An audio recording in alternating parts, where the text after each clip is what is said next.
This strange-looking plant is called the ureta. What looks like moss-covering rocks is actually a shrub comprised of thousands of branches, each containing clusters of tiny green leaves at the end. And it's so densely packed together that you could actually stand on top of it. This individual lives in the Atacama Desert in Chile, and it happens to be 3,000 years old. It also happens to be a relative of parsley. For the past 5 years, I've been researching, working with biologists, and traveling all over the world to find continuously living organisms that are 2,000 years old and older. The project is part art and part science. There's an environmental component. And I'm also trying to create a means in which to step outside of our quotidian experience of time and to start to consider a deeper time scale. I selected 2,000 years as my minimum age because I wanted to start at what we consider to be year zero and work backward from there. What you're looking at now is a tree called Jomansugi, living on the remote island of Yakushima. The tree was in part a catalyst for the project. I'd been traveling in Japan without an agenda other than to photograph, and then I heard about this tree that is 2,180 years old and knew that I had to go visit it. It wasn't until later when I was actually back home in New York that I got the idea for the project. So it was the slow churn, if you will. I think it was my longstanding desire to bring together my interest in art, science, and philosophy that allowed me to be ready when the proverbial light bulb went on. So I started researching, and to my surprise, this project had never been done before in the arts or the sciences. And perhaps naively, I was surprised to find that there isn't even an area in the sciences that deals with this idea of global species longevity. So what you're looking at here is the Rhizocarpum geographicum, or map lichen, and this is around 3,000 years old and lives in Greenland, which is a long way to go for some lichens. Visiting Greenland was more like traveling back in time than just traveling very far north. It was more primal and more remote than anything I'd ever experienced before.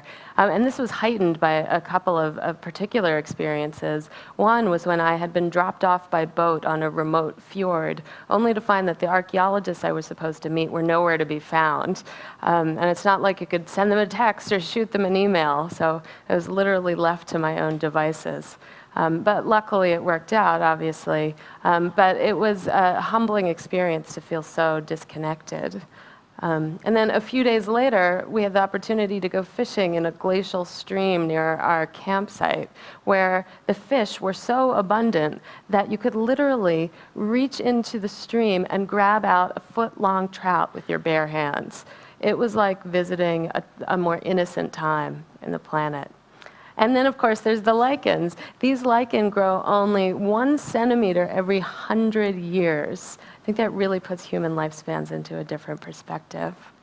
And what you're looking at here is an aerial photo taken over eastern Oregon. And if the title, Searching for Armillaria Death Rings, sounds ominous, it is. The armillaria is actually a predatory fungus, killing certain species of trees in the forest. It's also more benignly known as the honey mushroom or the humongous fungus, because it happens to be one of the world's largest organisms as well.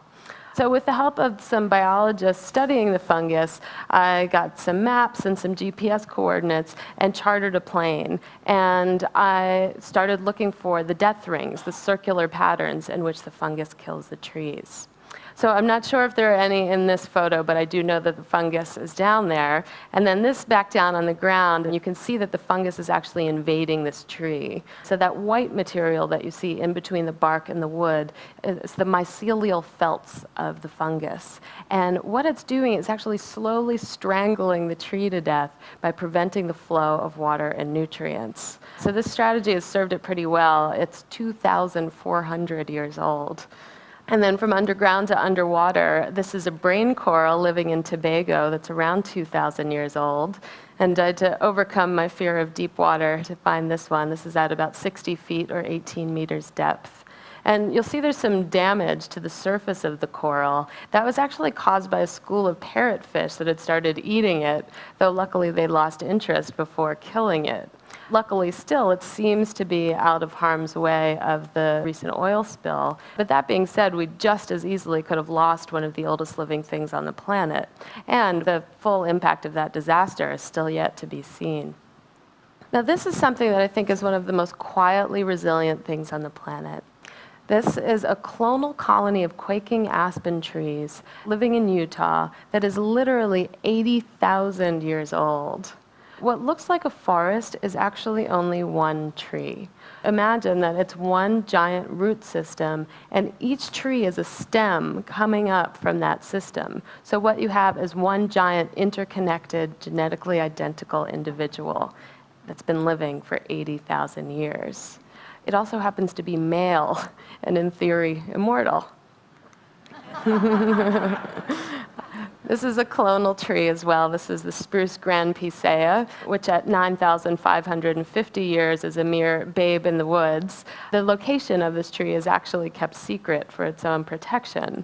I spoke to the biologist who discovered this tree, and he told me that that spindly growth that you see there in the center is most likely a product of climate change. As it's gotten warmer on the top of the mountain, the vegetation zone is actually changing.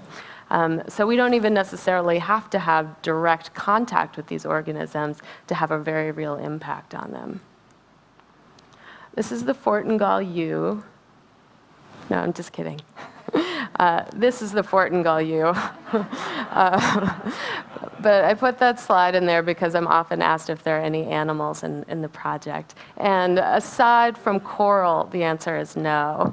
Does anybody know how old the oldest tortoise is? Any guesses? 300? No, 175 is the oldest living tortoise, so nowhere near 2,000. And then you might have heard of this giant clam that was discovered off the coast of northern Iceland that reached 405 years old. However, it died in the lab as they were determining its age. The most interesting discovery of late, I think, is the so-called immortal jellyfish, which has actually been observed in the lab to be able to revert back to the polyp state after reaching full maturity. So that being said, it's highly unlikely that any jellyfish would survive that long in the wild. And back to the yew here. So as you can see, it's in a churchyard. It's in Scotland. It's behind a protective wall. And there are actually a number of ancient yews in churchyards around the UK. But if you do the math, you'll remember it's actually the yew trees that were there first, then the churches. And now down to another part of the world. I had the opportunity to travel around the Limpopo province in South Africa with an expert in baobab trees. And we saw a number of them, and this is most likely the oldest. It's around 2,000, and it's called the Sagoli baobab. And I think of all of these organisms as palimpsests. They contain thousands of years of their own histories within themselves, and they also contain records of natural and human events. And the baobabs in particular are a great example of this. You can see that this one has names carved into its trunk, but it also records some natural events. So the baobabs, as they get older, tend to get pulpy in their centers and hollow out. And this can create great natural shelters for animals. But they've also been appropriated for some rather dubious human uses, including a bar, a prison, and even a toilet inside of a tree. And this brings me to another favorite of mine, I think, because it is just so unusual. This plant is called the welwitschia, and it lives only in parts of coastal Namibia and Angola, where it's uniquely adapted to collect moisture from mist coming off the sea. And what's more, it's actually a tree. It's a primitive conifer. You'll notice that it's bearing cones down the center. And what looks like two big heaps of leaves is actually two single leaves that get shredded up by the harsh desert conditions over time. And it actually never sheds those leaves. So it also bears the distinction of having the longest leaves in the plant kingdom. I spoke to a biologist at the Kirstenbosch Botanical Garden in Cape Town to ask him where he thought this remarkable plant came from. And his thought was that if you travel around Namibia, you see that there are a number of petrified forests, and the logs are all giant coniferous trees, and yet there's no sign of where they might have come from. So his thought was that flooding in the north of Africa actually brought those coniferous trees down tens of thousands of years ago, and what resulted was this remarkable adaptation to this unique desert environment. This is what I think is the most poetic of the oldest living things. This is something called an underground forest. So I spoke to a botanist at the Pretoria Botanical Garden who explained that certain species of trees have adapted to this region, it's bushveld region, which is dry and prone to a lot of fires. And so what these trees have done is, if you can imagine, if this is the crown of the tree and that this is ground level, imagine that the whole thing, that whole bulk of the tree migrated underground, and you just have those leaves peeping up above the surface. That way, when a fire roars through, it's the equivalent of getting your eyebrows singed. The tree can easily recover. These also tend to grow clonally, the oldest of which is 13,000 years old. Back in the US, there's a couple plants of similar age. This is a clonal creosote bush, which is around 12,000 years old. If you've been in the American West, you know that the creosote bush is pretty ubiquitous. But that being said, you see that this has this unique circular form. And what's happening is it's expanding slowly outwards from that original shape. And it's one, again, that interconnected root system, making it one genetically identical individual. It also has a friend nearby. Well, I think they're friends.